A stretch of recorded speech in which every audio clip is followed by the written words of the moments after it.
शुभ मध्याह्न बच्चों, मैं अशोक कुमार देहरी आपका हिंदी विषय आचार्य आज की कड़ी में आप सबका स्वागत करता हूं। आज हम कक्षा 10वीं विषय हिंदी के अंतर्गत देखेंगे पाठ 7, जिसे लिखा है सुभद्रा कुमारी चौहान ने। आज इस पर जुड़े जो प्रश्नोत्तर हैं अर्थात अभ्यास प्रश्नोत्तर पर चर्चा करेंगे।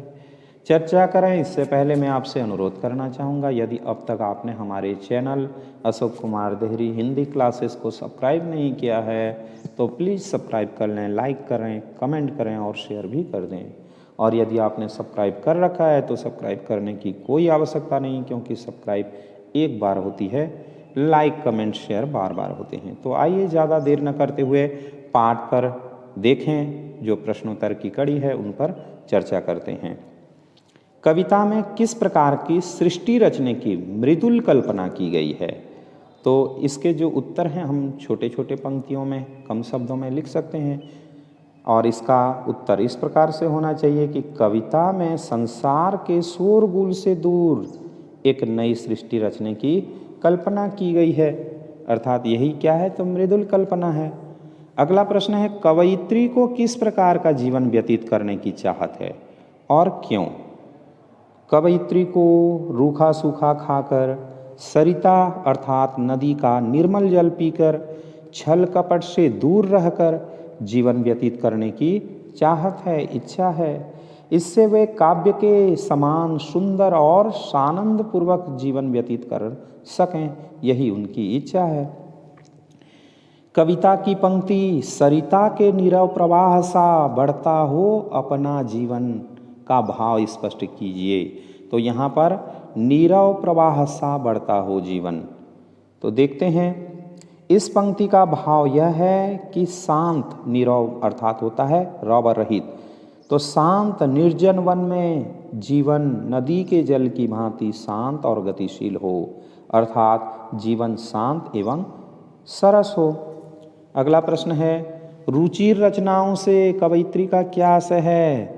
रुचिर रचनाओं से आशय ऐसी कविताओं से है जो लोगों में प्राण संचारित करे, दसों दिशाओं में प्रकाशित हों। मैं उस कविता का प्राण बनूं, तुम कविता की तान बनो। इस कविता से निर्जन वन मुखरित हो जाए और लोगों को सम्मोहित करे। 5वां प्रश्न है, जीवन में निरालापन कहकर कवयित्री ने क्या संकेत किया है? जीवन में निरालापन कहकर यह संकेत दिया है कि जिस प्रकार नदी की प्रत्येक लहर एक दूसरे से भिन्न होती है, वैसी रचनाएं हम यहाँ करें जो आनंदित करने वाली, दसों दिशाओं को अनुरंजित करने वाली हो। अगला प्रश्न है, कविता के शीर्षक साध से जीवन की जिन अभिलाषाओं का बोध होता है उन्हें अपने शब्दों में लिखिए।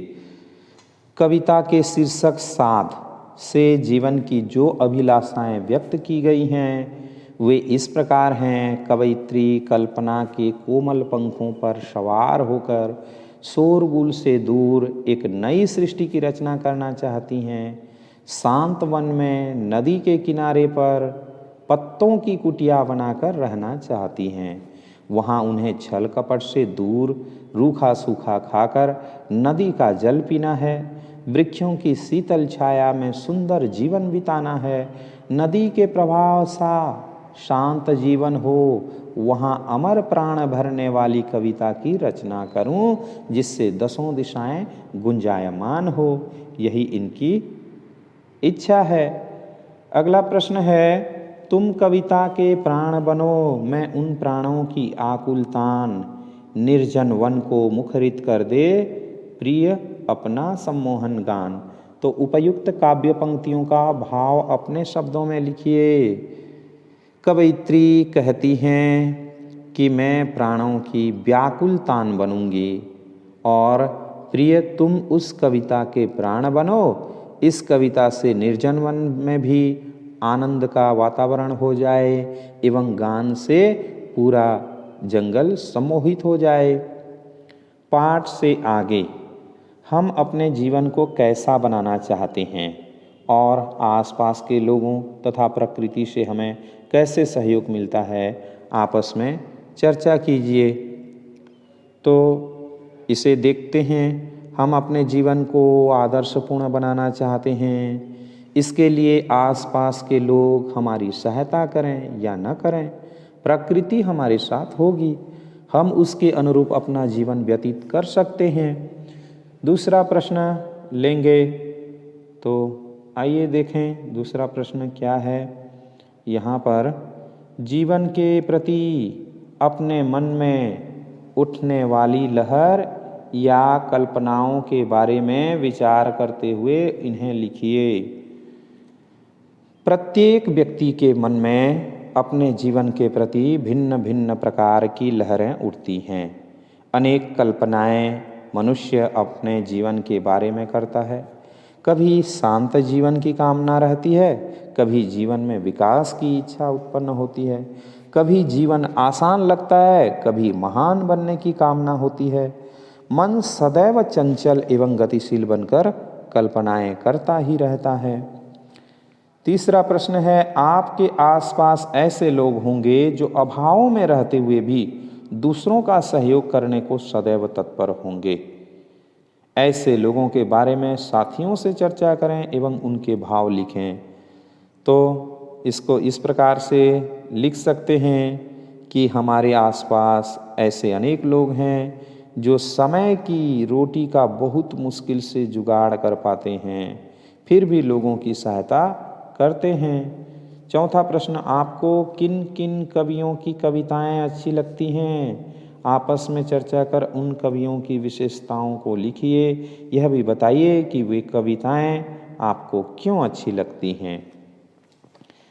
तो आप किन किन कवियों को पसंद करते हैं ये आप ही जानें, परंतु हम अपने बारे में बोल सकते हैं। जैसे सुमित्रानंदन पंत हैं, महादेवी वर्मा जी हैं, सूर्यकांत त्रिपाठी निराला, गजानन माधव मुक्तिबोध, इनकी जो कविताएं हैं बहुत ही अच्छी लगती हैं। इसका कारण सुमित्रानंदन पंत जी की कविता में प्रकृति का मानवीकरण है और महादेवी जी के काव्य में रहस्यवाद की भावना है।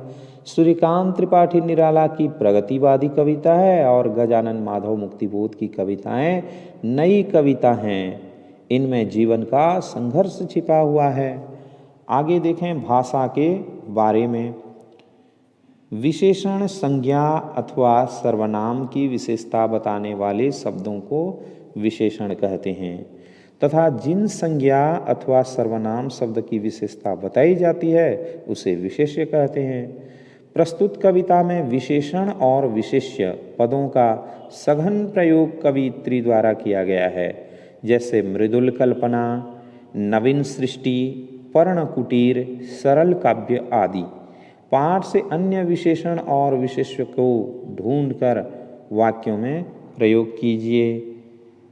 तो यह कार्य विद्यार्थियों के स्वयं के लिए है। इसे विद्यार्थी स्वयं करें और अपना जो ज्ञान का स्तर है उसमें वृद्धि करें।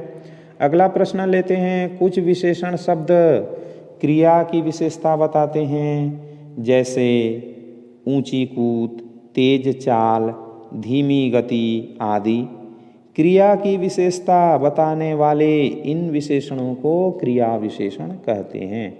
किसी अखबार या पत्रिका को पढ़िए और क्रिया विशेषण को खोज कर लिखिए। यह कार्य भी विद्यार्थी के स्वयं का है। अगला देखते हैं, तीसरा जो प्रश्न है उसे लेते हैं।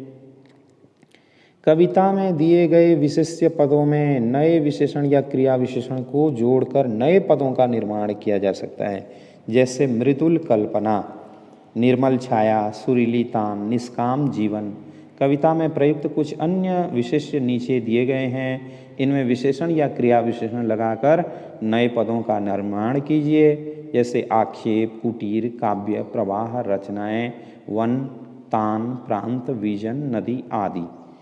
तो इसे भी विद्यार्थी स्वयं कर सकते हैं। अगला है, विशेषण के कई भेद अर्थात प्रकार होते हैं। शब्द अपने विशेष्य के गुणों की विशेषता का बोध कराते हैं, गुणवाचक विशेषण कहलाते हैं, जैसे अच्छा आदमी, लंबा लड़का, पीला फूल, खट्टा दही। अपने शिक्षक की सहायता से विशेषण के अन्य भेदों की पहचान कीजिए। तो ये सारे कार्य विद्यार्थी स्वयं करेंगे। और पांचवा प्रश्न लेते हैं कि साध कविता में कई विशेषण शब्द हैं, उन शब्दों को पहचानिए तथा विशेषण के भेदों के अनुरूप वर्गीकृत कीजिए।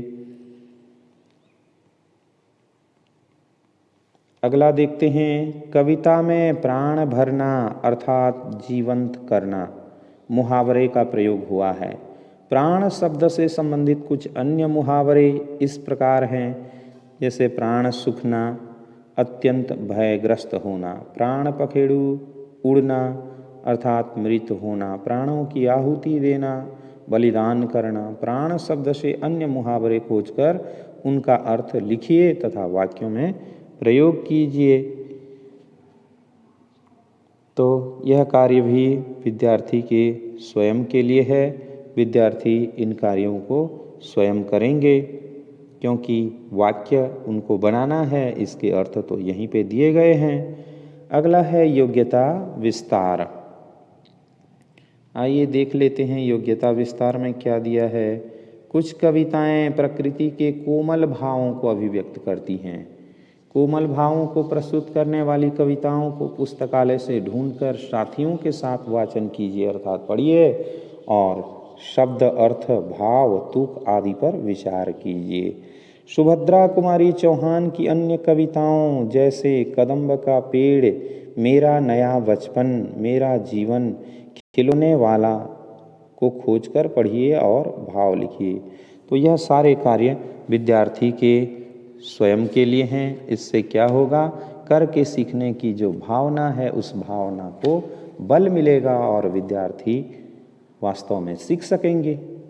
तो आज के लिए इतना ही। आशा करता हूँ आज का वीडियो आपको ज़रूर अच्छा लगा होगा।